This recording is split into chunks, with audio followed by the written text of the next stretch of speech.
Welcome everyone to the PJ's Cast. I'm your host Pierce, alongside of my co-host Schmitty and Reagan. So last night the Blackhawks beat the Senators 6-3. They oh god, what's the word I'm looking for? They did not get sensed. That's what happened. So they did in the first period. Like everything that could have gone wrong in that first period went wrong for the Blackhawks, but considering that happened, that's quite the impressive win they got there, a 6-3 win. And that first period kind of reminded me of that Philly game from like last week or a little while ago when they played a good game, but just like the stuff that happened, that Kirby Doc hit on I think it was Connaughton, and then Alex DeBrincat like getting shoved down to the ice without a helmet on, and then Jonathan Taves fighting. You just hate seeing that happen when, especially when the two teams like. Obviously, you never want to see it happen at all, but it's essentially a meaningless game. The two teams aren't going anywhere, and that was kind of the same thing in Ottawa. Good thing Connor Murphy is okay from what we heard. Hopefully Tyler Johnson's okay. Jonathan Taves is clearly okay, despite going for a fight, even though he probably shouldn't have. But no, it was nice to see them grind out a win yesterday in Ottawa. Uh, Caleb Jones scoring 2 goals, Patrick or Jonathan Taves scoring 2 goals, and then the offense just continues to keep going. I think they have like 38 goals in their last like 8 games or something like that. I think I saw the Ben Pope tweet where it was just showing the top offensive players, and it's like Kane, who is just absolutely killing it to bring Kidstrom, and then Hagel, and so on and so forth. So yeah, nice win against Ottawa. Oh yeah, definitely. I was watching that first period. I was losing my mind. I was like, this is exactly what like. I was about to go off on the team in the first period because I was like, this is the exact same crap they pulled against Arizona a couple months ago. Like, I can't stand when they play down to the competition. And then the second period, they came out like Globetrotters, and I was like, okay, well, this is what you should do against the freaking Sens. I don't care if we're like right next to them in the standings. With the top end talent that this team has, this is what they should do against the bottom teams in the league. And I'm glad Taves was healthy because I promise you in the locker room in the first period, Taves probably just barked at them for like 5 minutes because he was pissed in the first period and he came out swinging in the second clearly. So it was a good response win for sure, especially after Murphy going down. And I didn't even see how Johnson get hit. Was it a puck or was it an elbow? Yeah, apparently he got hit by Kubalik on like a dump, and I'm pretty sure just completely unlucky. Everything that could have gone wrong in that period for the Blackhawks went wrong. Yeah, Tyler Johnson just has the worst luck, man. He can't. Especially this year. Yeah, and he was playing well too before he got hurt. But it was a good one. Good win, yep. And then they play Boston again on Tuesday. Um, what do you think of the game, Reagan? Yeah. No, Reagan, what did you think of the game? There was a truck going outside and I couldn't hear anything. I was watching the Fuel game last night, so I missed the entire game because it was also a 7:00 puck drop. So I missed the Hawks game completely. I was trying to follow it the best I could, but it was busy. I just saw the group chat was blowing up for a little bit, and you guys were not happy, and I was like, this isn't looking pretty. But I mean, we still won, so I guess that's all I can really take from it, honestly. So. Oh yeah, and like I feel like we talked about this before, at least with the game, and like I still feel this way, even though they won. They need someone who can stand up for these teammates because, my God, I'm so sick of this team getting physically imposed on every single time they play a team like this. Curtis Gabriel, isn't that why you got him in the first place? If you're gonna start 7 defensemen, might as well. Jeez, he literally bloodied a guy in the AHL, like where he had like a red visor because that's how much blood was pouring out. Like. Call him up. Yeah.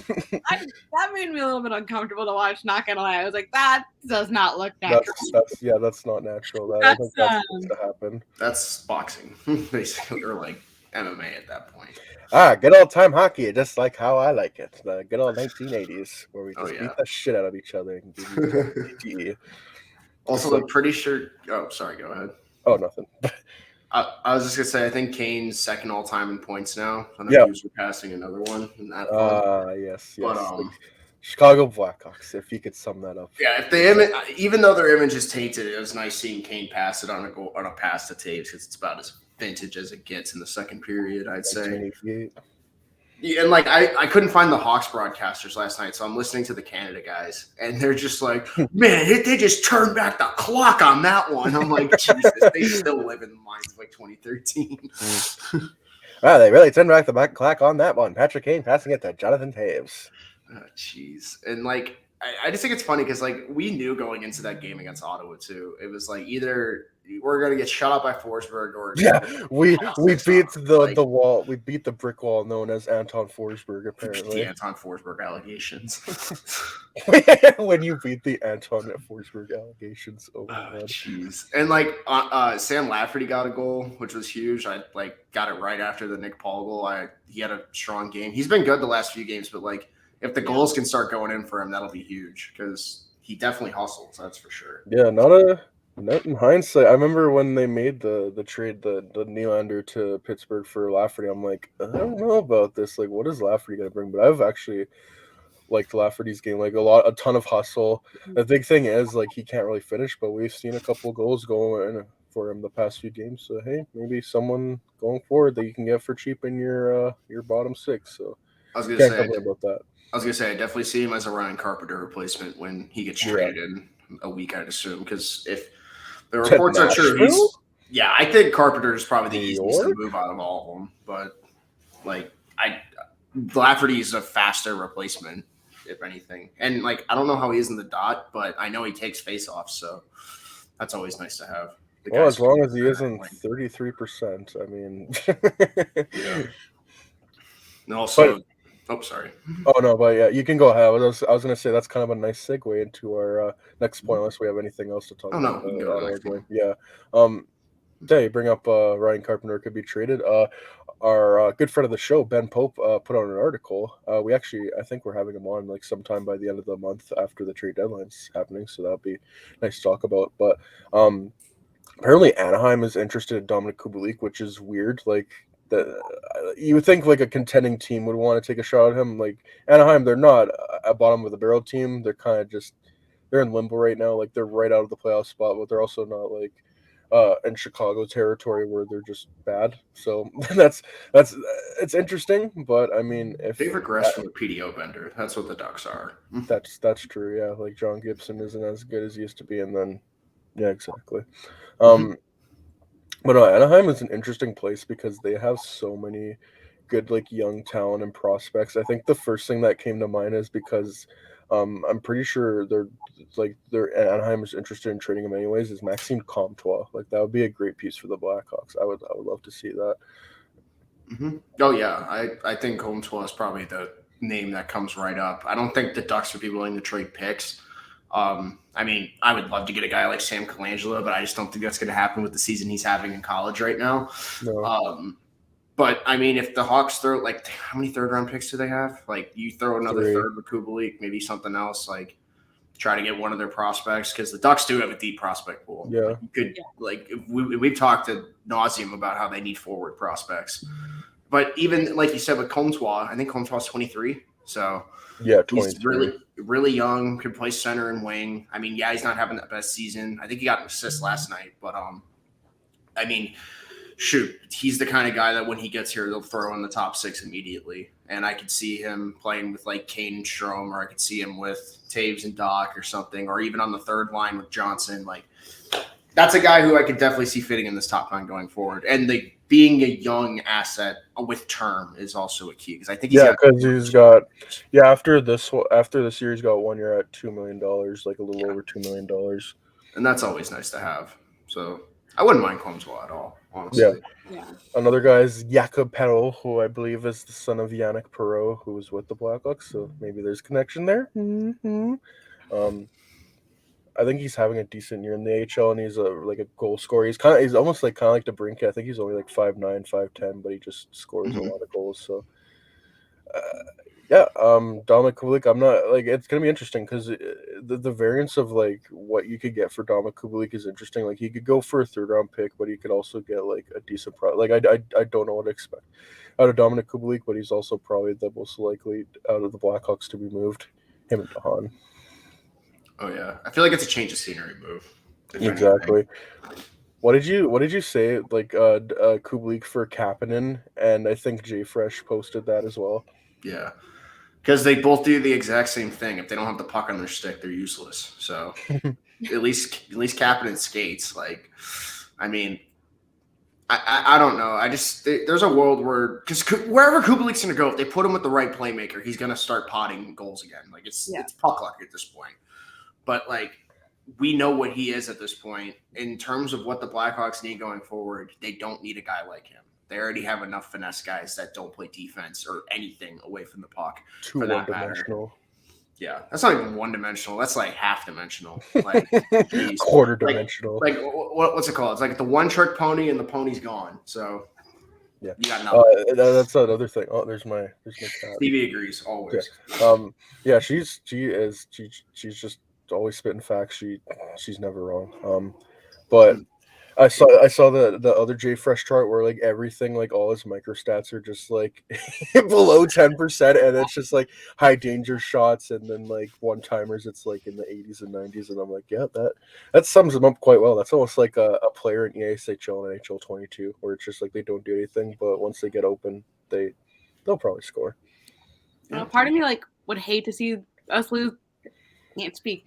Hate to see the Hawks lose Kubalik, but then the other thing is like it could be a confidence thing, like a change of scenery. It could just be a completely like different game for him and just like help him immensely.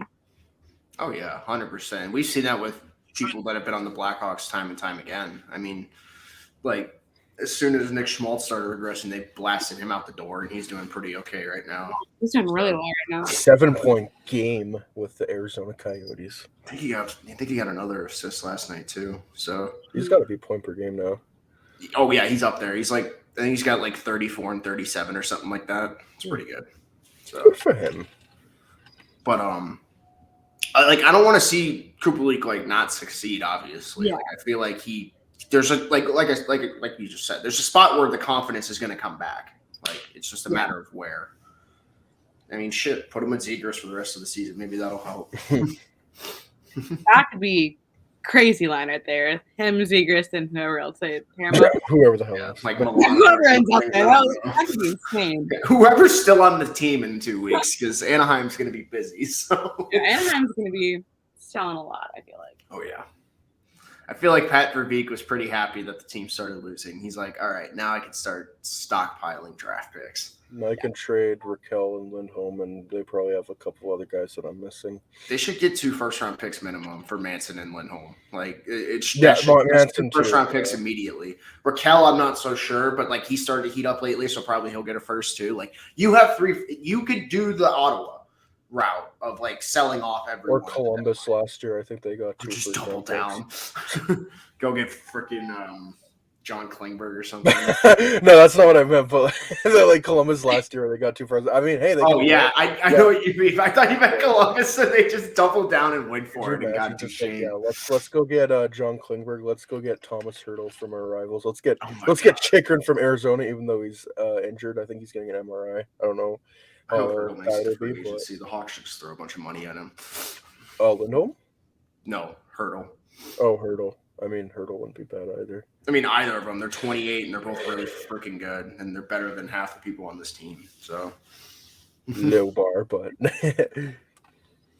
low enough.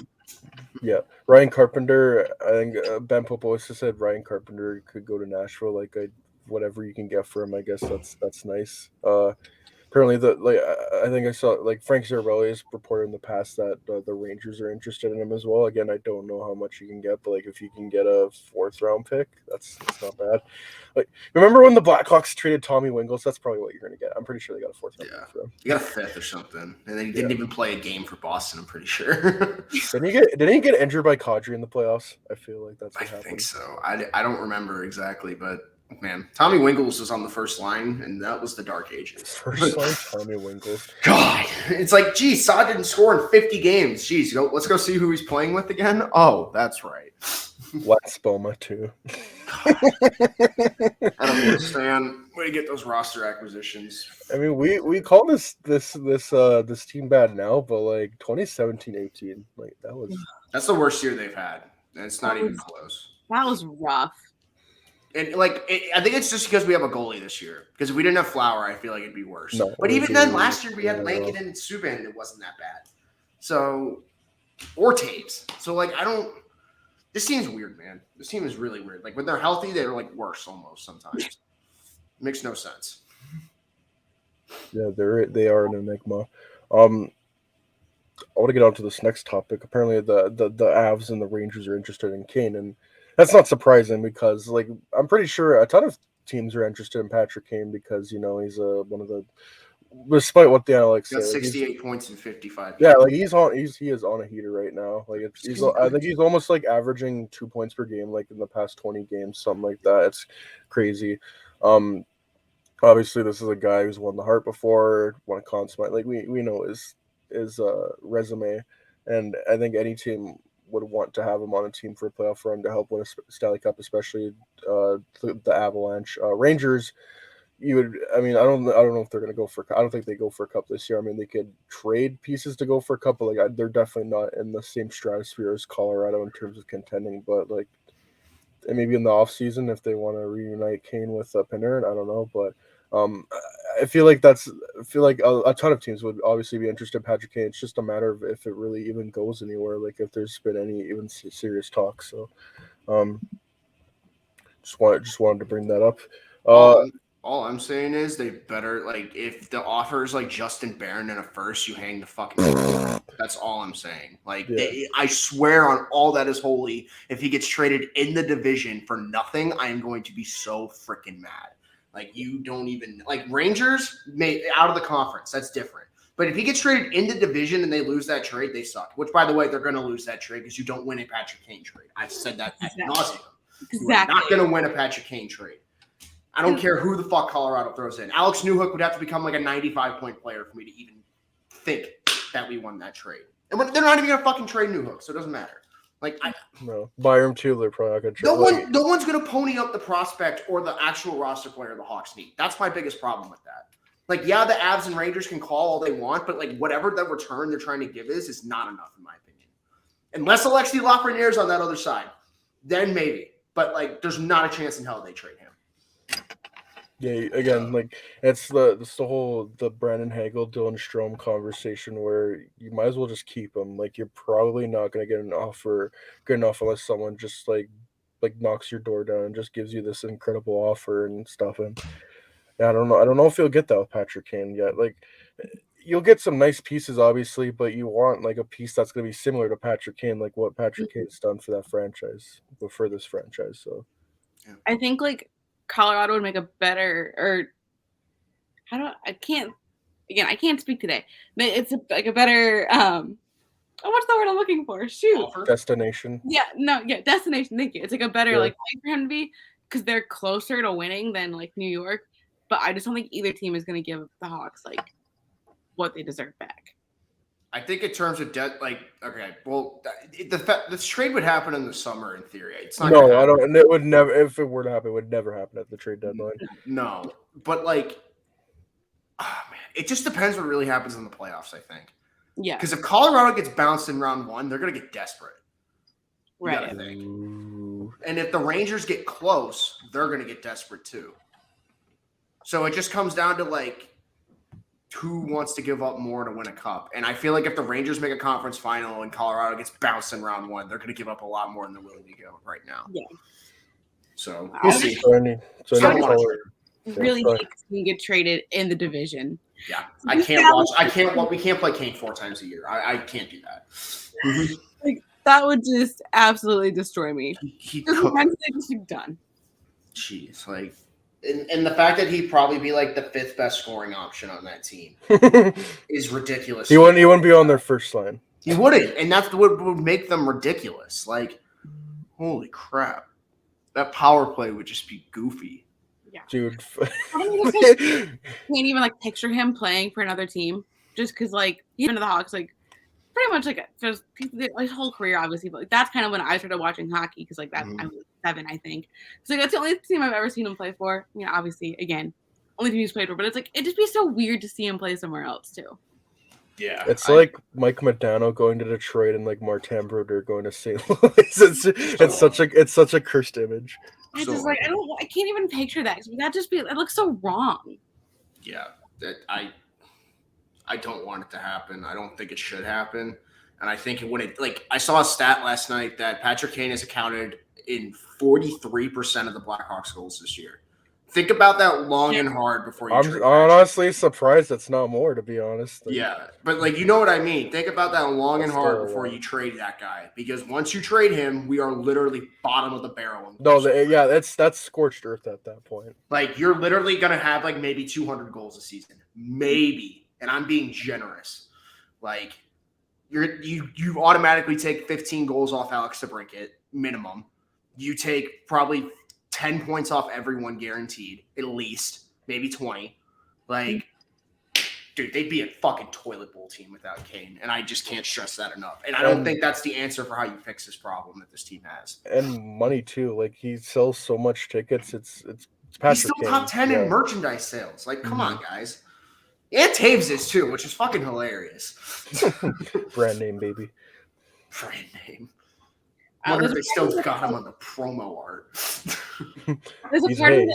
that there's no way they would ever trade Kane. But then I'm like, looking at it now, I'm like, could happen this offseason, and I don't like that. We'll see if Kyle Davidson has balls like Ryan Poles does, because Ryan Poles' first move is he traded Khalil Mack. So we'll know what Kyle Davidson's all about real quick. Because I just want to say, just being a Chicago fan in general right now is just like the worst thing ever. Like we can't win anywhere. literally just the Bulls. That's about it. Yeah. But oh god, no, just no. I saw something where it was like everyone's or the only untouchables are Taves and Jones. I was like, no shit. Like, Yeah, we want to trade for those. Like, sorry. God, but- unless Taves like gets 20 and 20 to end the year, there's no way.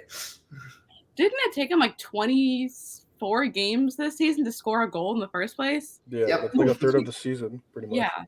And like he finally did score when it got, I don't remember why they disallowed it, but it got like recalled or whatever. Oh, it was offside, I'm pretty sure. Offside. There was Someone was one, a centimeter offside. I was at the game against the Red Wings where he got one called off because it was goalie interference or some shit. Like he's had bad puck luck.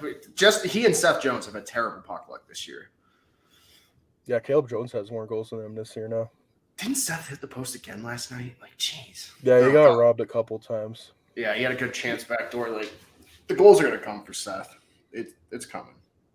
And I saw like he's on pace to break his career high in assists. Like, imagine if he just had a few more goals in there. Like, it'd be right up there first best statistic. He's gonna get 50 points this year.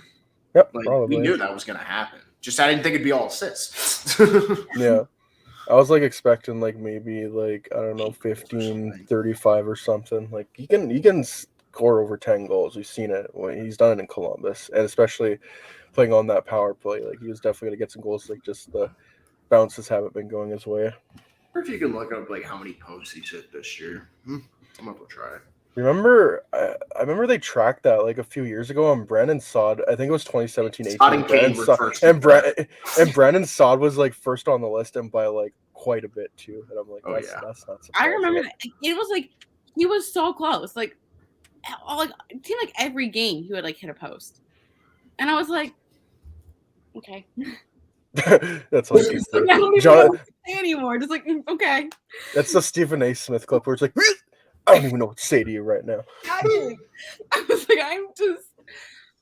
I don't know. I think Jonathan Toews was on that list too. Like they had such good. The thing is, they had such good numbers that year, and like they should have had a very good season, but just zero luck whatsoever. And kind of going back, 2017-18, just nothing was going right for that team. Not a bit. I want to go on to the next topic, the Flyers, because it feels like we're talking about them more and more, but I think everyone's kind of Silly season. They should be the front runner in silly season. It's funny because like they should be like one of the main stories in the NHL because I want to read this out. So Emily Kaplan asked Chuck Fletcher why he doesn't think he needs to rebuild and why he thinks the Flyers are not too far off. Fletcher responded, "They got some good pieces who are under 25, got some good vets, but they clearly need upgrades. Need a little more skill and speed, get bigger, get some more size in certain areas. They have some work to do, but it's not it's not a complete series." It's so funny. He basically listed off at like everything. Like they need everything. It's like, oh, but we're not that far off. We need a couple. We need a little bit of this. We need a little bit of that. It's like just state the obvious, Chuck. Come on. You could have just said we need a rebuild, and that would have been better. But by the way, no. I found track post-its, and Seth Jones got like 4 and 2 crossbars. So fun times. That's a thing. Yeah. DeBricket's got 5. So no, that's not surprising. But like Yeah. he's also on pace for almost 50 goals. So. I've seen DeBricket crank it off the post on the power play sometimes. Like he could easily have 40 right now. But like Philly's a crapshoot. Like I hope they get a good return for Giroux, or they're just gonna be dumb and keep him because they think they're contending. Who knows? With their 18 regulation wins or whatever the heck it is. Less than the Blackhawks, I'm pretty sure. Dude, I think the Blackhawks are bad, and then I looked like my buddy and I looked at the standings last night, and I was just like, so there's like 8 teams that are just really bad. Okay. Yeah. Yeah, you think the Blackhawks are bad? There's like a little tier below them, and it's like, Yeah. oh. There's one more The tier. Blackhawks are 22, 30, and 8, and Philly's 18, 30, and 10 right now. Ooh. Yeah. So Yikes. Let's save Carter Hart, guys. Yeah, let's bring Get him out of the good old Sherwood Park, Alberta boy to Chicago. Or we'll just take Joe Farabee because they want to contend. We'll give him Tyler Johnson. Bring some of the grit and experience that they need. Oh my god. Because Philly's gonna trade a core piece this offseason. I'm curious who it's gonna be. Yeah, they did it last year. Voracek. Is it gonna be You know what's interesting? Konechny? No, I wasn't thinking Konechny. That'd be interesting. Ivan Provorov. I've been seeing. Dude, if they trade Provorov, he's gonna freaking excel somewhere. You gotta think. oh, definitely. He is like Russian Seth Jones, like because he had a couple of really good years and he's been highly touted. He was a top 10 pick in 2015, and he's just been. And then he signed that long contract, and he really hasn't been good. But also, he's played on Philadelphia, so it's kind of like Seth Jones. And I feel like if a team is able to get him out of Philadelphia and onto a different team, I feel he'll excel in a different situation. 100%. I wonder if a team like Florida will be on that in the offseason. Florida would be interesting, yeah. Because they got the right-handed defenseman to pair with him and not put him over his head in a lot of situations. I feel like that's the problem with Philly right now. At least he's getting those top pairing minutes, but he has no Ryan Ellis to help him right now, and he's just fighting for his life out there as Rasmus just the line and hits someone from behind. It's the R. Kelly meme. I'm fighting for my fucking life. That's seriously. But jeez, Philly is just such a crapshoot right now. There's just no other way to put it. Honestly, we don't don't worry. They'll sign Nazem Kadri on July 19th or whatever day they can do it. 13th. Yeah, July 13th. How I know that, I don't know. 9 times 8. Get ready, it's coming. They can't even sign him to 8 years, so it's like, oh, we'll give him $10 million instead for 7 And then years. Kevin Hayes is going on Robidaw Island. He's gonna get bought out and then go. He's going to go to the Blackhawks finally. Destiny Coming fulfilled. Jeez. I wouldn't mind Kevin Hayes as a third line center. That wouldn't be bad. Yeah. Too bad we already got 3 third line centers. So that's true. I saw this tweet. Ivan Provorov. He has one, I think, primary assist, 5v5 primary assist in his past 111 games. I didn't know it was that bad. Yeah, it is not good. That's not good. Yeah. Oh, jeez, no. I did not know it was that bad. I gotta look up that tweet because that is crazy. That is not should have okay. had it saved. Jesus. But, that's no. No. That should not be like that. Yeah, I got it. So, inexplicable NHL player stat. Philadelphia Flyers defenseman Ivan Provorov has one primary assist at 5v5 since the beginning of the 2020-2021 season. This is a span of 111 games. Holy shit, dude. Wow. Yeah. That's bad. No, Yeah. that's not good. Not ideal. I mean, shit. Who is he playing with? Is it Justin Braun as his partner? I think I don't know. Because wasn't the big thing Niskanen retired, and that's the big reason he's Yeah. not been the same? Because Mhm. I know they were partners back in the day, 3 years ago when they had that bubble run. But Philly, please do something stupid and give the Blackhawks a roster player. Let's go. Yeah. Get on the phone. Get on the phone, Kyle. Go talk to Chuck. Go give him Kubalik. That should be the thing. Like, just call up Chuck Fletcher. Seriously, like I'm surprised more teams aren't right now. You could probably get a really good roster player for nothing. That'd be a good GM, general manager in the NHL. One, nepotism. Two, call up Chuck Fletcher. No, it's actually make a trade that looks like an L, get fired, and then after you get fired, the trade starts looking good. That's the NHL. Oh, so that sounds like Paul Fenton. Yeah. You know exactly what I was talking about. Another great Minnesota GM. Something blind squirrel finds a nut. Or blind squirrel finds 2 Connor McDavids. Peter Chiarelli. But he's going to sign his 2 Connor McDavids this summer, Pierce. He'll get Nazem Kadri, yeah. And then he'll give Hampus Lindholm like a 7.5 times 8. No, they're gonna sign Kadri, and then they're gonna sign Klingberg to be Provorov's partner. God, that has like 25 win season written all over it. And then I saw something that like Philly's never had a first overall pick, or they had one, and it was like Washington's pick. So like. No one thinks they're going to win the lottery, even though that's like the most Batman thing you can do. I'm pretty sure I made a prediction that they're going to win first overall. Yeah, you did that in the beginning of the season. Yeah. Before it's even started. That was my hot takery, and it's not looking bad so far. It's getting there. I wish they would have traded their first like the Hawks. It would have been more funny. Could you imagine they gave up a first, like that first for Ristolainen and then another first? I wish, man. I fucking wish. But don't worry, they got him extended, so he can be hitting in Philly for the next 4 years. I saw when I think when Elliot Freeman tweeted out the Ristolainen contract, and it's like, oh, he's making $5.1 million, and then Dom Luszczyszyn underneath is like, oh, is that per year or is that overall? It's like, I think the first case of that I always remember is it was Derek England. I think Bob McKenzie tweeted like way back. This must have been like 2014 or something. And I think Derek England signed with Calgary, and it's like, I think it's a 2.5 for 4 years. And it's like, to clarify, that's per year, not like over 4 years.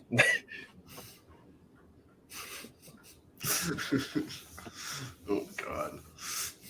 And then he went on to be the captain for Vegas in 2018. Because he was a Vegas boy. A Vegas boy. Hashtag Vegas born. Can't wait till they miss the playoffs. Oh my God, that's right. I'm pretty. Edmonton won last night, and they're technically still in a playoff spot. But if you look at point percentage, they're out of it. Yeah, and Leonard's hurt, so have fun with that. Brossoit is going to carry the load. I forgot Leonard was hurt. The Rock Brossoit. He's going to be so good as he lets up Edmonton 4 Oil King, Lauren Brossoit. Man, where's Maxime Legacy when you need him?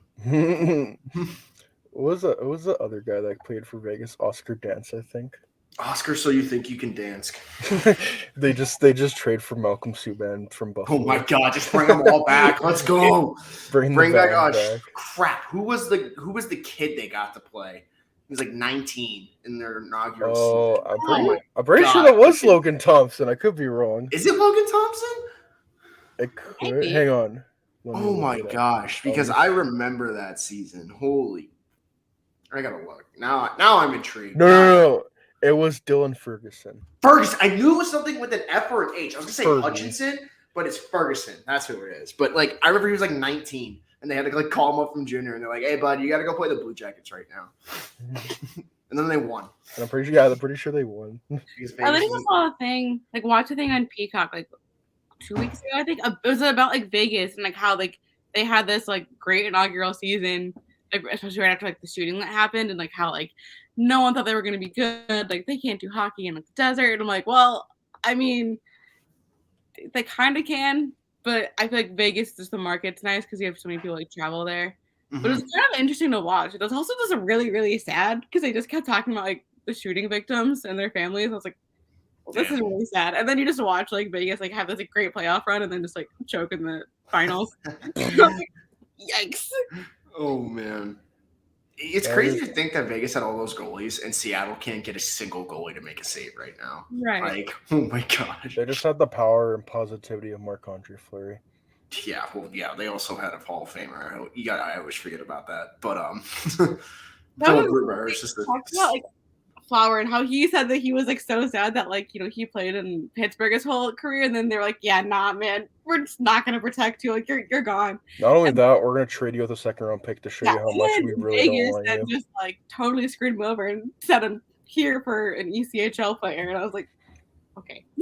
Which, by the way, I'm pretty sure the second-round pick that was attached to Marc-Andre Fleury got traded to Chicago as part of the Leonard trade, which became Drew Commesso.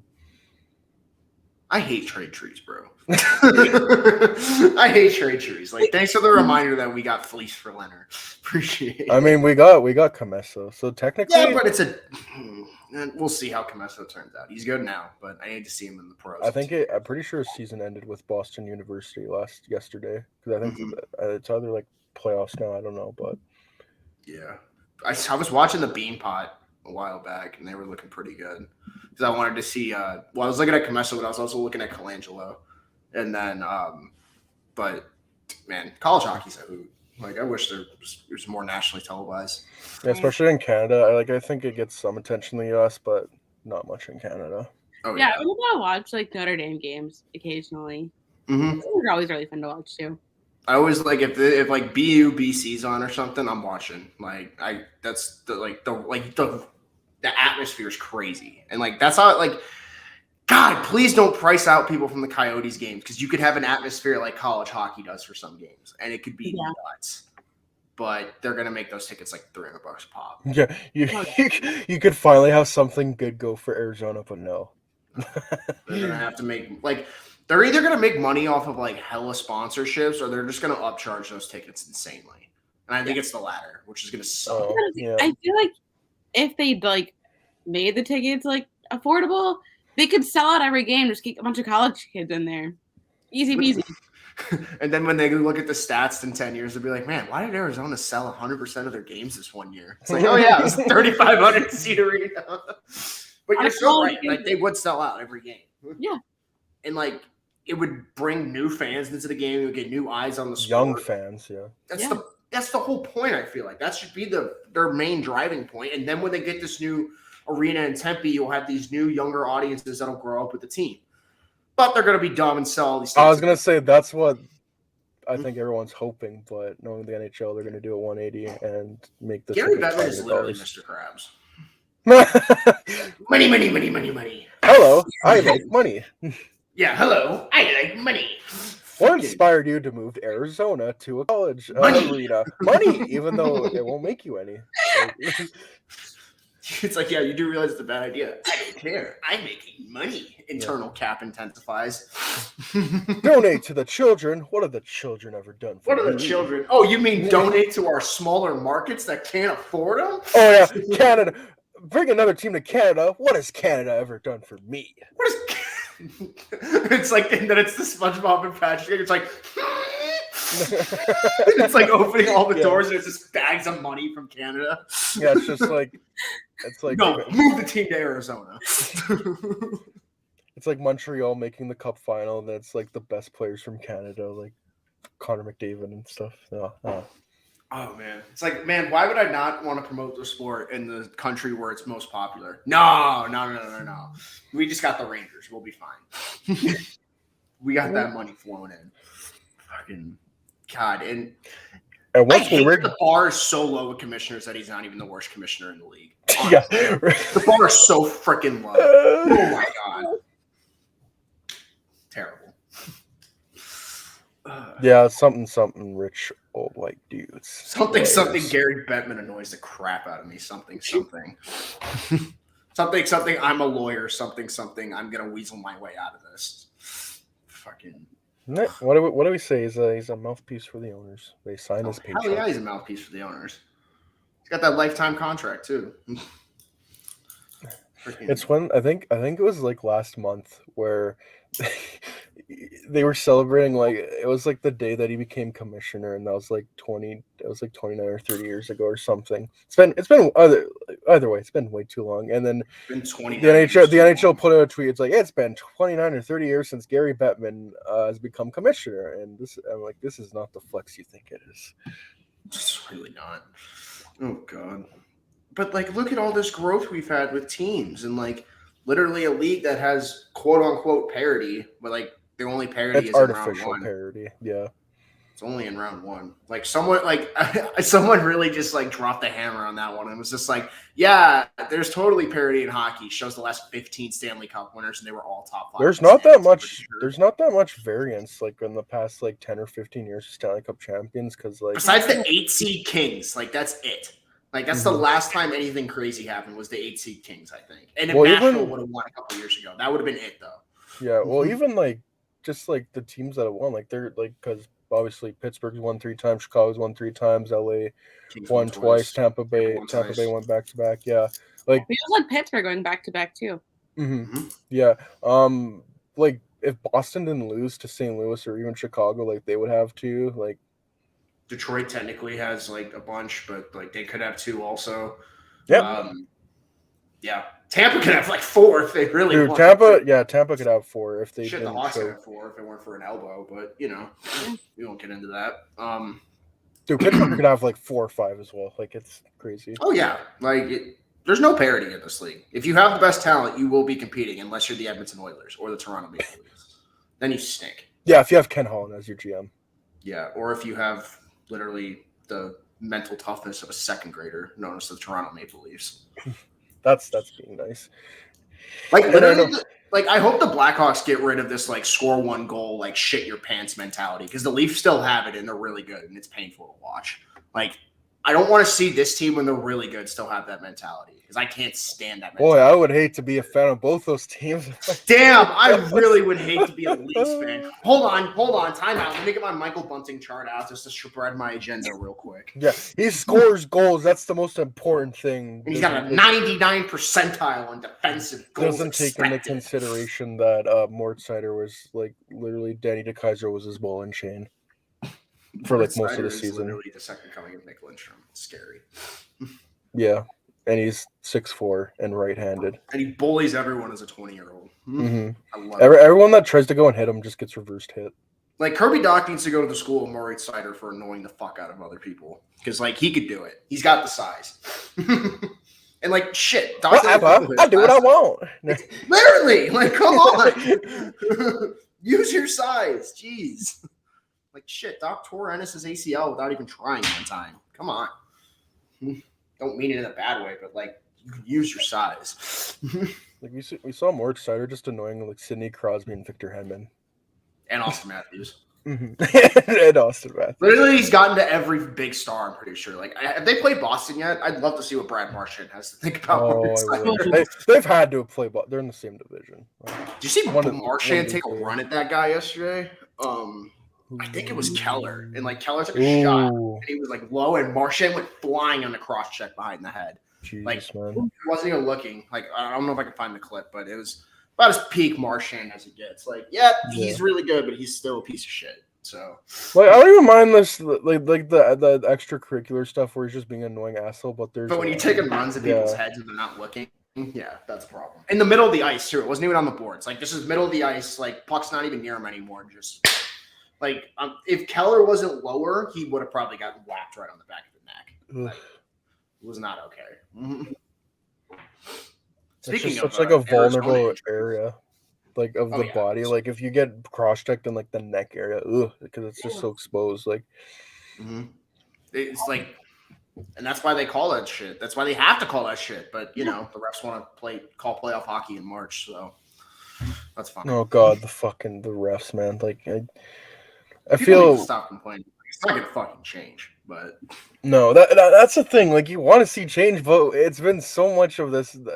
What is showing that it's going to change? You know, like, there's literally been 4 calls this week alone that have dictated games.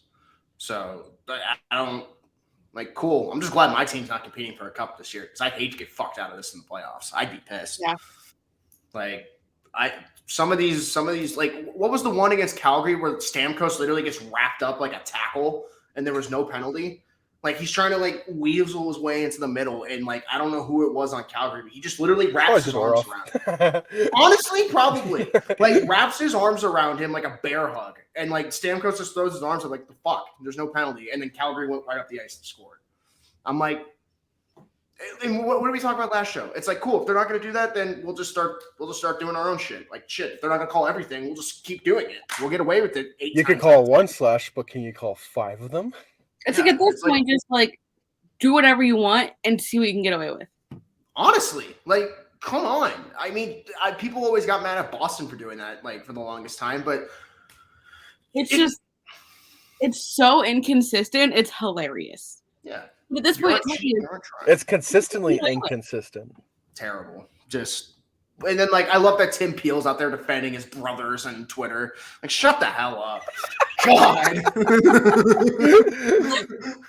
And then, like, I'm glad the NHL the players are starting to, like, publicly speak about this, because usually they just kind of bite their tongue, but, like, the land just Gabriel Landeskog.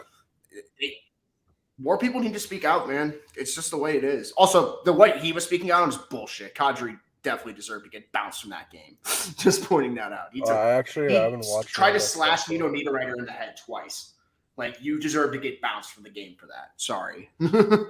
But like, more people need to speak out on the ref. Like, players, not the fans, not the media. Even though people think if the media speak out, that's going to change anything. Like, that's how people were getting on Friedman yesterday about that. Yeah, I was saw like, that too. What is he going to do? What is he going to do besides just report it and just say, oh, this is bad? Is that what you want? Like, this, I don't get that side of the argument. Sorry. Yeah, it's the same thing. It's like, oh, you can call 1 slash, but can you call 5 slashes? Oh, you can fine 1 player for speaking out, but can you find 10 of them? Like, if everyone speaks out against it more, like, it's gonna be less of a problem. And the thing is, we don't even hear from the referees or anything. It's just, at least if we got to hear from the referees, and because don't other sports do that, where referees, like, once in a while will do press conferences or whatever, or take answers at least, because in the NHL we don't have any of that. Yeah, NFL, that's what I was thinking of. NBA, I think, does it. Like, you know, all the sports that, like, actually have respect. Yeah, I was gonna say the leagues that are actually not Mickey Mouse leagues do that. And that's like lightly saying that shit, because the NFL is such a crapshoot. They just actually know how to handle bad situations when they come across. And by that, I mean they just shove it under the rug royally, like they did with the John Gruden stuff. Which, by the way, like, and that's also like, because I think it's going through the court systems, but that's besides the thing, besides the story. But yeah, I agree. Just like accountability, like that's all we want. Like, maybe go out after the game and explain why you didn't call this penalty. Oh, he didn't have full grip of the stick or something. That's why I didn't call. I at least want to hear their side of the story, like their rationalization. We don't even know what it is. They don't get to plead the fifth on this shit. You know what I mean? Yeah. Like, speak up. But going back to the players speaking out, this is the NHL. Like, what are the odds we're gonna see Connor McDavid or Sidney Crosby speak out against this? Yeah, it's not gonna happen. Yeah. Very small. Like, you can't even tell the space between my fingers. Yeah. And I'm so glad Leafs fans are making it out to be like, oh, well, the league's just against us. It's like, no, I get it. Austin Matthews only has 6 penalties drawn against him this year. That's not the point, though. This is happening to everyone around the league. Like, it's part of a big really remember last playoff, people were pissed because McDavid didn't draw a penalty, which is crazy. Oh, yeah, he didn't draw a penalty, I don't think, against the Blackhawks either. No, you're right, Pierce. Both bubble playoffs, he didn't. So, like, it's not just y'all. The whole world doesn't revolve around Toronto. Crazy. I know the axis says it does on your compass, but it doesn't. Sorry. Come on now. Come on, guys. Anyways, Michael Bunting called her. Am I right? No. I mean, like, Matthews is probably going to win the Hart, but like Shesterkin probably will win it. But like, he's going to be a finalist. But like, Jesus Christ, guys, either the penalties will come or you just have to learn how to play without them. It's simple as that. And hate to break it to you guys, I don't think that's been stopping Austin Matthews one fucking bit. He's literally about to score 60 this year. Like, I don't know. Like, the fans that are complaining, get a grip. The plant, like, I'd like to see the players speak out on it, but for the fans, like, there's nothing we can do about it. I don't know why y'all, like, waste their breath over this, as I just wasted, like, 3 minutes yelling about it. But you were yelling about people yelling about it. Like, I'm literally like Dangle on the show and he like pre-argues. Yeah, pre-argue. Yeah, pre-Twitter argument. Mm-hmm. Oh, jeez. See, my thing is, I think if we do see players speak out about it, it's not going to be the stars. It's going to be these, like, I don't know the best way to like phrase it. These guys that you don't really like think of or that you don't really Well, know. Gabriel Landeskog is a good player, but again, not Connor McDavid or Sidney Crosby or Right. hell, even Alex Ovechkin speaking out. Yeah, You're not gonna see those guys speaking out against it. It's gonna be the guys who are like I guess like lower on the totem pole. I guess the best way to put it. yeah, people who don't have as much to lose or don't make as much money. That's Right. the easiest way to say it. Like, I mean, shoot, if I'm not on like a 6x6, I'm not going to speak out on the refs and have a chance of my contract getting messed up from a suspension or a fine. But I mean, if this is my only chance of getting in the league and this happens, like, yeah, I'm going to speak my truth probably. Right. I agree with that 100%. And also, I feel like they'll give you a more realistic answer. Like they like guys like Curtis Gabriel actually are very good on the mic and are very good in interviews and stuff, and they'll actually give you a legitimate response. Like Brendan Perlini's another good example of a guy who's spoken out and he's very well spoken. Like you don't have to be the best player, but like if it's not going to be quality, it has to be quantity of players, like more people. If it's not going to be the main guy speaking out, there's just got to be more. Got to be more. That's all there is. Gabriel Landeskog is up pretty high though. Like, oh, he is 100%. That's about as high as I've seen a player speak out about it. Like, obviously, you got like Kane and Crosby who bark at the refs in mid-game all the time, but that's different than post-game. Said Taves too. That's just like the designated role of the captain. It's just to yell and tell the ref to go fuck himself. Like, honestly, like if I had $1 for every time I saw Taves say "fuck you" to the ref or something, I'd have so much money. I'd have so much money. You can fund my college, buddy. Oh, jeez. What is it that we always say? I can't wait for the day till I can love the sport. Yeah, I can't wait for the sport. I can't wait till the sport's done being made. Yeah, great. I'm glad it's still a work in progress. Mm-hmm. I want to get on to the next point. Like there's like again, it's the NHL is the tectonic plates in the earth. They're moving super slowly, but they're moving nonetheless. The PHWPA is getting closer to a fully funded women's hockey league, which is so awesome. Like again, I don't know the full details on it. I was kind of just watching it like on the intermission segment they do for 32 Thoughts, and Jeff Merrick and Elliot Freeman were talking about it, and sounds like they're getting like sponsorships and all that stuff, and we don't know if the NHL is going to be involved or like if NHL teams are going to be involved. Hopefully at least like even if the league doesn't get involved, hopefully at least we see like one or two teams step up and help.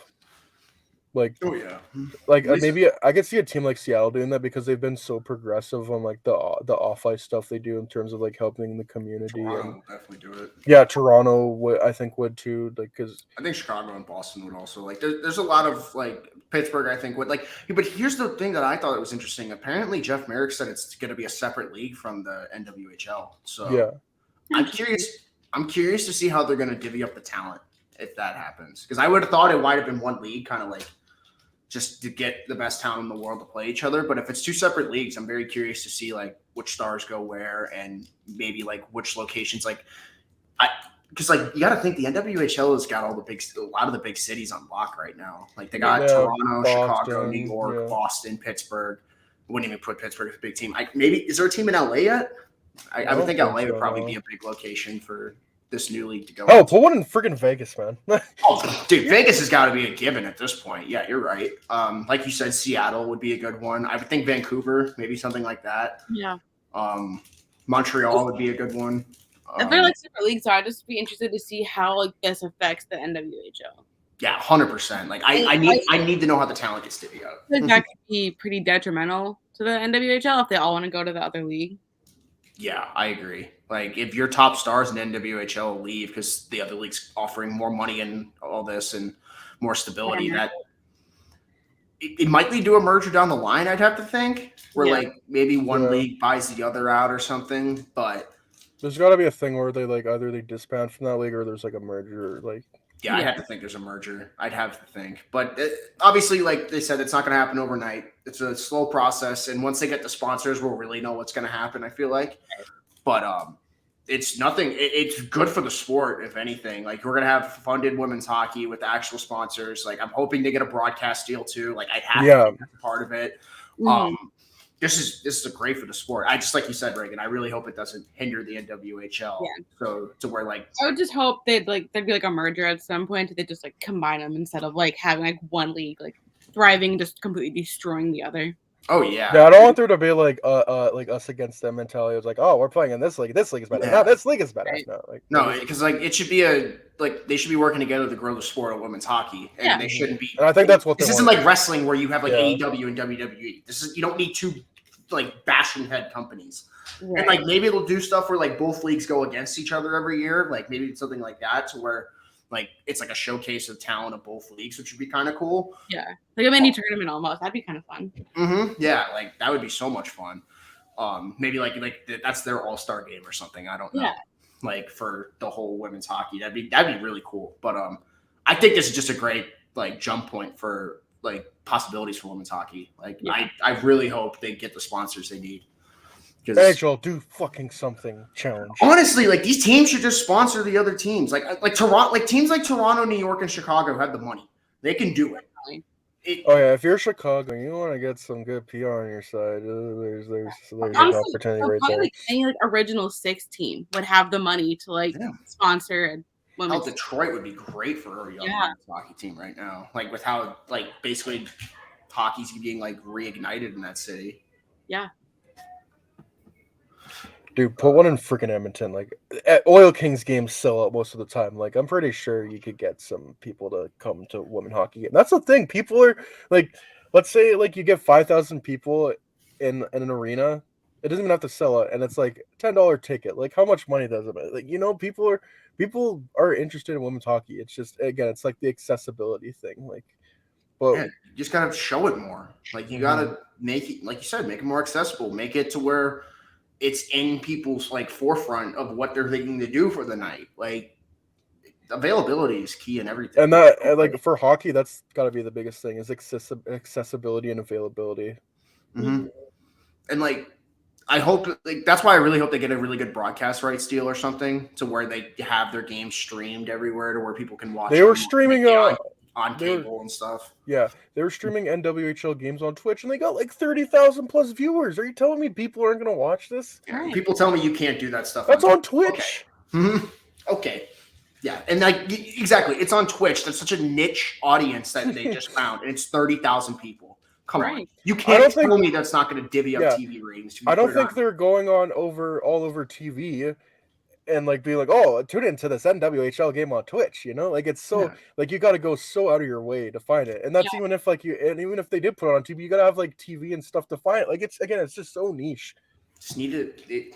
And I feel like that's just a problem with hockey in general, but especially women's hockey is just like the publicity needs to be there. Like they need to make it a must-watch sport. And I feel like maybe having 2 leagues might do that in a way, because it might push both leagues to be better in a way in some facets. Like, oh, maybe now that this happens, the NWHL gets more sponsorships or looks to maybe have like budget increases or something. You know what I mean? Like maybe it could be a positive and have 2 well-running leagues, and then that, like we said earlier, quality or quantity over quality maybe sometimes, to where maybe you don't have one super league, but you have 2 leagues where it covers a bunch of ground and you just kind of have a wider reach of audience in a way, I guess, because you just need to grow the game at this point. And not even the NHL and NHL teams helping out. What about NHL players? Like, who's going to be the first player that's going to be like, I'm going to back up this organization, like whether they're in our city or not, and I'm going to like give them help fund them out or whatever, I think Sidney Crosby would do that. I really Yeah. think Good way. because he already works with like all the women's hockey development stuff in Canada. Yeah, he does. That's one thing he does do, which is nice. Mhm. It's just that you're not going to see headlines about it. I don't think really. And that's the how problem, man. Crosby is. Like, and Crosby has every right to have his privacy and stuff like that. He's entitled to that 100%. He does so much for the community and whatnot, and like that's fine. But like, if he were to do something like that, you need to make that a front headline story to get eyes on the product, show that they're showing a commitment to wanting to build up this sport. Like, I agree 100%. Like, just need more testimony from the stars for sure. Dude, I think Alex Ovechkin would even do it because like I saw then he funded one of the like or isn't he like a part owner or something? Like he put a lot, like he invested a lot of money into like a women's soccer team. So I think like if there was ever one in the Washington area, you have to think that Oh he yeah, might the help Washington out. area would be a great Yeah. spot for one. They have such passionate and loyal fans there. Like I would think, like those you could really tap into those markets with loyal fan bases Oh, definitely. already in like passionate hockey towns, and women's hockey would be able to thrive. I would think 150%. Like there's just like Nashville would maybe be a really good spot too. That'd Like be yeah. because that's an up and coming hockey town. Like St. Louis would be a great one. Like there's just so Minnesota. Like come on. Yeah, there's a lot of destinations. And that's why I'm curious. Like maybe how many teams are they going to have? Like I'm curious as to how big the league's going to be. Like what their parameters are going to be. Like I'm excited now. Like I can't wait for there's more information to come out on this. And all like not only that, like obviously you're gonna see stars from North America, like Canadian players and American players, but we might even see some players come from overseas to join in the league. That'd be really cool. Like because hockey more than anything is an international sport. It's not just North America. So that'd be really cool just to have that merge. I would love that. And like women, they work they work just as hard as men do their whole life, but like they don't hockey is not their job. Like they have other stuff they do on the side. They go to school for a few years, become engineers, like literally anything, and they unfortunately don't get paid like when they go to the Olympics. I think they do get paid, obviously, but like they can't make it a full-time career. Like they have to have something on the side, and if you work your ass off that hard for the rest of your life, or for like basically your whole life, like you should be able to play hockey for a living, even if it isn't $1 million, like like hundreds of thousands of dollars. Like I think that's why I want those sponsorships to hit, man. There's so many talented women in this industry that and marketable. Yeah, and marketable, man, and they deserve to be paid accordingly. And the money's not there, but if it can be there, like they're promoting or alluding to, it could be like, man, you're gonna have so many more marketable stars. Like it, and they already are marketable. They just aren't using them properly, like you said. So. And Canada obviously has Marie-Philippe Poulin, who's definitely someone who's marketable. But like I think of players like Sarah Nurse and Natalie Spooner. Those are so like they're such great personalities. Those are people that you got to market, especially Sarah Nurse. Oh yeah, Sarah Nurse on Twitter is hilarious. She's great. And just having a black woman in hockey in general, like that's something you can really market. Like not because black person, like but like to show like what's the thing? If you believe, if you can see it, you can believe it. Exactly. Like I don't think people realize how much of an impact that has. Like you and like the people who don't realize it are the people who it doesn't affect. So that's not pertaining to you. It's not. Like, you know what I mean? Like, it's almost like the same thing as like, oh, why is there a person of color superhero? It's like, so a little kid can idolize and want to grow up to be like that and shows that it's a possibility, which it is. It always has been, and it should be. So I love it personally. Like, I agree. Sarah Nurse should be at the forefront of marketing for women's hockey, I would think. And she's young too, right? Like she's 25, 26. Yeah. So she's going to, like that's a marketable talent for a while. So it'll be fun. Like, especially if they do like a new league and they do like a draft or something, like every time there's a new football league, they do a draft, like a fantasy draft or like an entry draft or something. That could be a lot of fun. So, yeah. And like, you're telling me that like, if you don't like what if they do an all-star game and they like just, like you're telling me that like that's gonna be fun to watch because like those women like they obviously have respect for each other. Like when you see Canada and USA go at each other, like there's they don't like each other at all. Like there's a lot of shit talking. Like there's gonna be like if you can broadcast that, like there's gonna be a lot of like chirping. Like it would be entertaining, like. Oh yeah, the sport can market itself. There's so much you can do, like market with women's hockey. Yeah. Yep. Like for God's sakes, like most of them have more personalities than the men do. If we're being seriously, honest. Oh man, like there's like from the interviews we've had on the show, it's just always great. They always have so many insightful thoughts and like, oh my gosh, like it's like talking to an encyclopedia. We were talking to Melody Deo, like, oh my gosh, like she was telling us like her whole like career path and stuff, and it's just like I'd love to see her thoughts on like when a new league comes around and like how the next generation and like this generation currently are going to get these opportunities. It's nice to see. Yeah, women's hockey, and we want them to succeed, and also just like women in general, like women's sports. What a concept, eh? Women, what a concept. Women got to be one of my favorite As a woman genders. who's getting her degree in sports management right now, I agree. Like literally just trying to do anything I can so I can get a job after I graduate in May. So You go. yeah. Rooting for you. Thank you. Yeah, support women, support people of color, blah blah blah, things of that nature. You know? like Just we're women's sports, women in sports, people of color in sports, and all of that. Just be respectful. Jeez. Exactly. It goes a long way. what is it? Be And don't be short-minded when it comes to women's hockey. Oh, it's not going to be as good. You don't know that. You don't know that. what do you mean? Like I'm being completely honest. I watched every like at least US game of the women's Olympic tournament, and I think I watched maybe like half of a men's game. Oh yeah, I watched one men's game, and the rest were all women's. I watched the not Switzerland. I watched the Sweden game. I watched Finland, and I watched the Canada-US games. Like I was following all of them, and I was following China for a little bit too with the women's because they were actually winning, so that was cool. Just because of like the time zone differences, I had a hard time like following a lot of games. Just no, I think we all did. Yeah, puck drop at 3 a.m. You better be awake. really interfered with my schedule. Like I watched the women's tournament whenever I could. Okay. And I feel like those maybe sure they didn't get to send the NHL guys, but I thought overall the women's tournament was like so much better than the men's. Just so 100%. much more talented. And sure, the NHL couldn't go, but like there's just like so much talent in the women's tournament. I thought it was just so much better. Well, what was the thing? The gold medal game was like the most watched hockey game in the US of any kind in like the past couple of years. Yep. But Like tell a me weird- women's hockey is not. Yeah, but tell me how people don't care about women's hockey. Yeah, at all. And come on, I'm pretty sure the same amount of people watching in Canada. So Yep. Yep. But keep telling me that. But keep telling me that women's hockey can't work. Yeah. Okay. Whatever you say. Especially since the game started bye. at like 11 p.m. at least on Eastern time. Imagine That's if they had, another like a thing. prime time start. Like, Yeah. jeez. It was 11 p.m. Like I literally have to be up On a early. Wednesday. Like, come on. It was like, I have to be up early, but like also I'd rather watch this game. So I guess I'm just gonna be running on fumes tomorrow. Oh, yeah. I think we all kind of like accepted that watching that gold medal game. It's just like, Yeah, I well, think we're it all was- up to like 3 a.m. now. Okay. Thank God Cool. I did not have to work the next day. I think the gold medal game, I think it was 9 p.m. it started. It was like done at like 11:30 or whatever. Mm-hmm. Oh, man.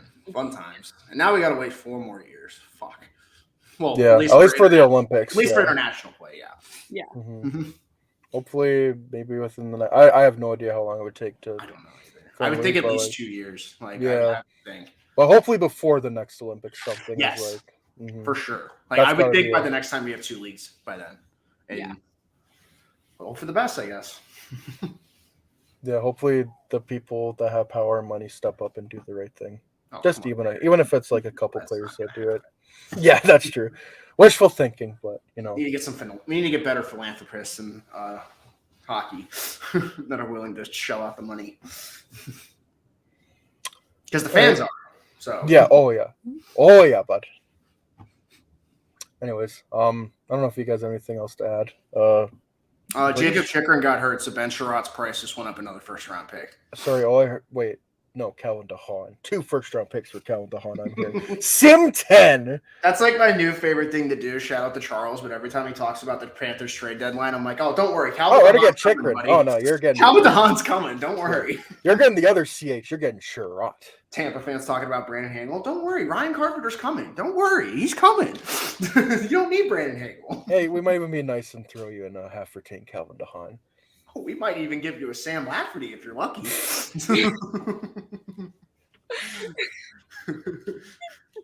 Oh, man. Yeah, That's trade awesome. deadline. Trade deadline's like basically a week away now. Home stretch. Yeah, we're in the home stretch. We're gonna see trades this week. I bet you, we're gonna record Thursday or whatever, and we're probably gonna at least see a trade by then. You have to think. I'm gonna need those tectonic plates to start moving, bro. That's all I'm gonna say.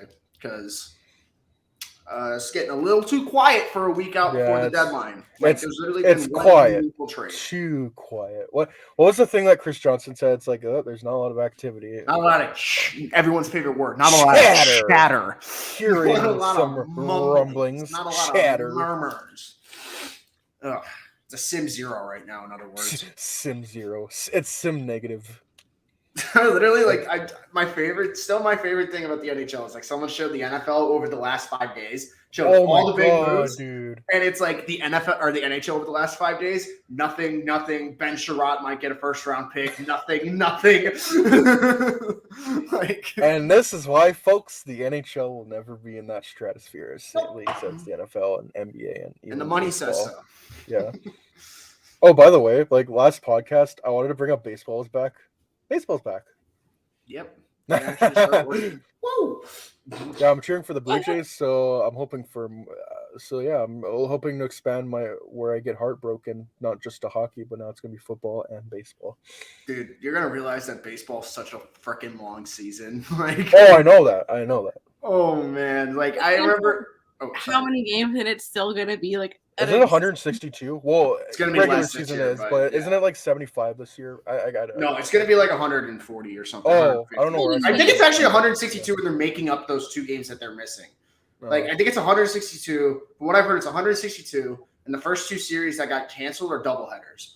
So I think they're playing a full 162 still, which is kind of crazy. Which I don't blame them because they need the money. Yeah. That's insane.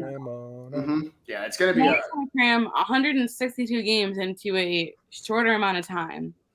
Granted, it's only 2 weeks shorter, but like no spring training and stuff is definitely going to be effective. I feel like I think we're going to see some slow starts in April, but just letting you know right now, Pierce, nothing matters till July in baseball. So yep. Like I'm literally, if like the White Sox favorite thing to do is be amazing in April and May, and then just suck it off for the rest of the year. Oh, it sounds like the Blackhawks last year then. So yeah, last year's Blackhawks have a decent first half, and then like they're having all these rule changes in the MLB. Not this year, I think it's next year, but like baseball's gonna be interesting, that's for sure. And like I'm just glad we're not getting like Mike Trout's prime wasted. Like again, well, it's already gonna get wasted. He's playing for the Angels, but Mike Trout's literally Connor McDavid. Like I can't stress that enough. Like Connor McDavid is the Mike Trout. Who else is on the Angels that I would know? Like like Albert Pujols, who's retired. No, shit, what's his name?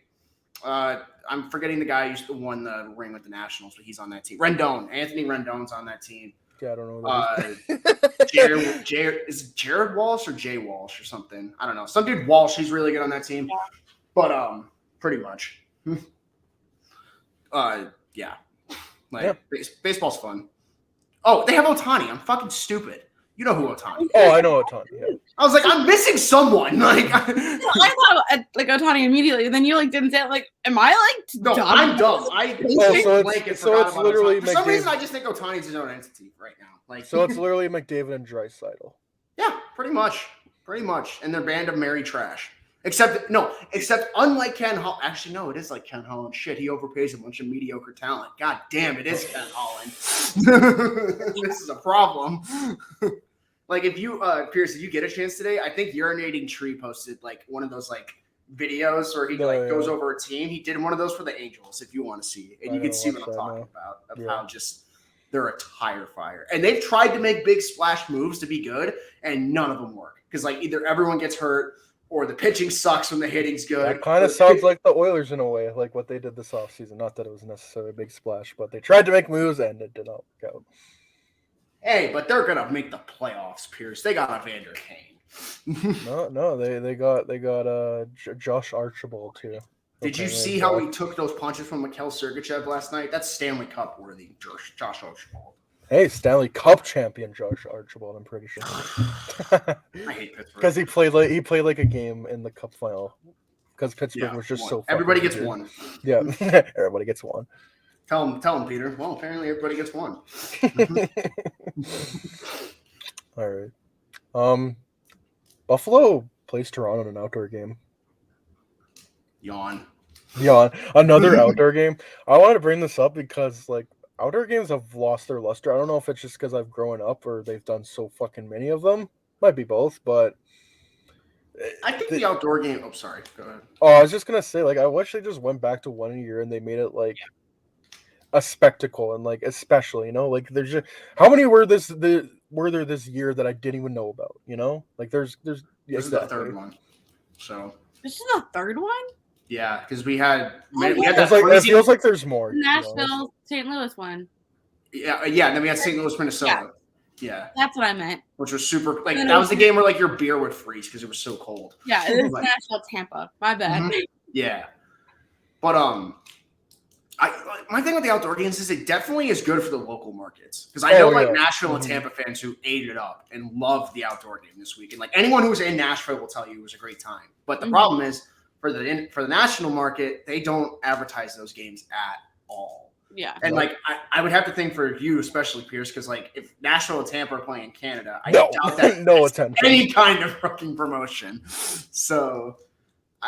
I like it for local markets. Like I think Carolina getting one next year is gonna be a lot of fun because it's another college town and like that's good. Like they're gonna tailgate the fuck out of that game. They're and stuff. rowdy. But, like I don't know. I think I agree that they should go back to 1 a year. Yeah. The Nashville one I kind of like forgot was a thing until I was working the Fuel game that night, and one of the guys I work with during intermission was watching that game, and I was like, oh, I forgot that was tonight. Literally. And like I guess it's just because it's now a gimmick, maybe. Yeah. Like, that's maybe a problem. But like it's kind of cool and they like I can't remember the last time it was like kind of cool, but like I remember the first time they did one in California was interesting. Yeah. Wasn't it LA and Anaheim and like the it was like the ice 70 degrees outside. Like it's slushy. crazy. Like if they want to get crazy, go do one in Vegas. I'm pretty sure they tried to do one in Vegas like way back when. Like I think it was LA and New York. Like this is way back then. Actually, I lied. The Lake Tahoe stuff is really fucking cool. That was cool. Yeah. They should do that again. I like if they're gonna do like a spectacle game. I love that idea. Yeah. I don't know if you know what Lake Louise is, but it's a lake in Alberta. It's like right by the Rocky Mountains. They should do one there. Dude, if they Calgary, can make it work Edmonton. Out. That's exactly what I was thinking. They gotta do that. That'd be sick. Oh man, because like playing hockey in the middle of the woods was like kind of cool. Yeah. I think they could really make something out of that, but like that probably costs a lot of money to like make the rink and make the stands and stuff. Because like I think they won't have fans there that time. Yeah. Bro, just imagine how much they're gonna fuck up a habitat. Like in the middle of a national park, they put like 5,000 seats, and everyone's just cheering at like 5 o'clock at night. Like, oh man, that'd be interesting. Oh yeah, yeah. Outdoor games have really kind of lost their touch, though. I would agree. No, you're right. The Lake Tahoe stuff was pretty cool. I wish they'd do more stuff like that. But like you forget about it because like that season last year was just such a like. It went by like that. That happened, yeah. Right. It was 2 games too. I thought it was just one when I first thought of it. And I was like, right. Philly played Boston too. I forgot about that. And then like it's like my all-time favorite graphic where it's like time between goals 9 hours because they had to stop playing because of the sunlight on the. Who was the guy? It was the guy who was like in the army that was out there, and his name was like Dusty Goose. Like that was so iconic. Oh jeez, fun! See, you can make outdoor games fun if they try. They just gotta. And then David Pasternak's like dancing the Barbie girl, like, fuck. Right. Wow, I forgot about that too. Because they don't talk about anything cool that the NHL does ever. They're just like, let's talk about all the boring stuff. Let's not talk about like all the interesting stuff that happens throughout the season. You know what I mean? Because like, I feel like you guys said, like we just forget some crazy stuff that happens during the season. Like. Yeah. Like Washington tying like 0.3 seconds left is gonna be like nothing we even think about at the end of the year. But that was like one of the craziest games this year. Yeah. Was that Washington Edmonton game. And it's just like stuff like that you just don't remember at the end of the year because it's just it all that's such a grind. Merged together. Yeah.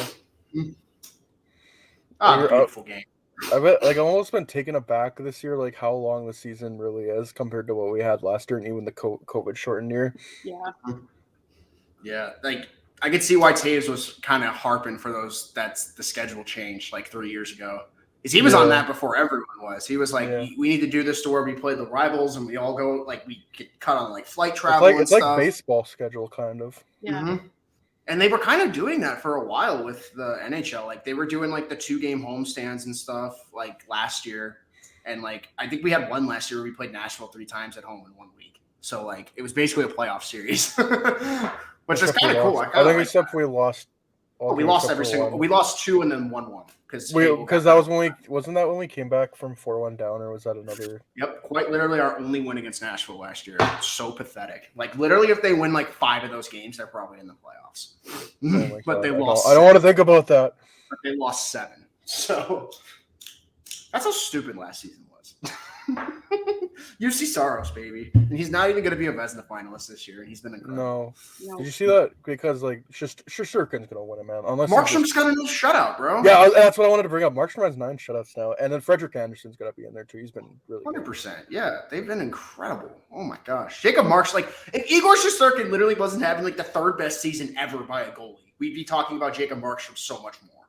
Like, and also he plays in New York, so we're never going to not hear about Igor Shesterkin. Yeah. Did you see I saw someone that was like, I saw a Leafs fan was like, they're watching the game last night for the Rangers, and they're like, I don't know, Igor Shesterkin just let up 2 goals on 5 shots. Not my heart winner. I'm like, shut the fuck up. Like, Matthews has been having incredible, literally any year. Like, if this is any other year, Matthews wins the Hart. I was gonna say maybe last year, but then Connor McDavid had like 105 points in 56 games. So, but if this is like 2020 or something, like the COVID short year, if he puts up that season, he probably wins the Hart. It's just Matthews. He's been incredible. I think he's probably gonna. It's a good chance he hits 60 goals. He definitely hits 50. But it's just Igor Shesterkin is really carrying an average Rangers team as a goalie. How hard is that to do? Yeah. You like look at the Rangers roster and you're like, holy crap! It's literally like 5 people on forward and that's no one. Very top heavy.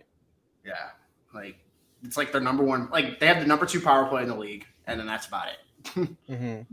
Like, when you look at their metrics at 5-5, they're almost worse than the Blackhawks. I'm pretty sure. Mean, Dryden Hunt and Julian Gauthier going up the wings. Hey, come on, Craig McKegg too. I think they need some Brett Howden on their team. That's probably why, honestly. Brett Howden would give them more 5-on-5 scoring. Just saying. Kenny. But Kenneth. The Rangers are going to get smoked in round 1. It's not going to be okay. It's going to be one of those. It's either they're going to get smoked or Shesterkin is just going to carry them to a conference final. I don't think there's an in between. Also, my favorite thing about the Rangers is like everyone that's like a rival of the Rangers is getting war flashbacks. They're like they really just went from Lundqvist to Shesterkin. I know. What the fuck is going on? I can't get it. I think like my friend Connor sent me a text. She's like, they can't keep getting away with it. It shows me like Shesterkin's stat line to Lundqvist's stat line from like 4 years ago. I'm like, time is a flat circle. Nothing changes. Yeah, I can't like Carey Price. Now give us Georgia. Yeah. Well, was it 2015 Carey Price won the Hart, and I think another good season was Tim Thomas 2010, 2011, where I think he had like a 938 or 939 save percentage, and then obviously won the cup. But like other than that, I can't think of a season where it was just so ridiculous. Like you would have to go back to Hasek like in the 90s. Jaguar, maybe. Yeah, even Jaguar. Like I don't think he had ever had really a great regular season. It was just that one playoff run he had. Yeah, Shesterkin's got a 2.07 goals against. That's ridiculous. It's goofy. Yeah. He's literally got 10 high. He's got like 0.1 higher save percentage than anyone else. Like the next closest is 929. Like, come on, man. And that's Andersen. Yeah, and Freddie's been killing it. So yeah. But you know, I heard he was a bust though. I heard he was terrible. I heard he literally couldn't be an NHL goalie in this league anymore, Frederik Andersen. We quite literally heard that on our podcast. Yeah, I'm never gonna let Leafs fans hear that down. Like, oh, Frederik Andersen's a sieve. Shut up. Put him behind the best defense in hockey and see what happens. Oh, he's good. No way. It's crazy. I don't know if you guys have anything more else to add, but I needed to defend my buddy Frick. But yeah, we'll end it off. So we're gonna have the show on I think Thursday, then Sunday. There's only 2 more shows to the trade deadline, and then obviously we're gonna stream that Monday and watch all the 7th defensemen get traded for 4th round picks. or 7th round picks. No, future considerations. Who Even is the Eric Gustafson for future considerations this year? Eric Gustafson is going to go to Nashville, just like how and they're going to get like a 2024 7th. That's just how the Nashville trade like good for Eric Branson. Did you see him play Ottawa last night? Trade value through the roof. Primary assist. Ryan Carpenter got a point the other day. I think his trade value is going up as well. I think every point Ryan Carpenter gets should go up a draft pick. So right now he's got like 6 points. Should be a 2nd round pick. He gets one more. Should be a gets first. Another point. It's a 1st round pick. Yes. Listen, man, it's hard to score in the NHL when you're Ryan Carpenter. Also, one more fun fact: Connor McDavid has 83 points in like 59 games, and this is his lowest point percentage total in the last 4 years.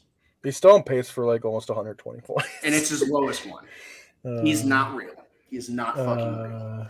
Jesus. And he cooked Victor Hedman last night, by the way. Oh, I know. And how rarely do you see that happen? Jeez. I was like, who was it on the lighting? And I was like, okay. He just cooked probably one of the Norris finalists this year. Okay. That's epic.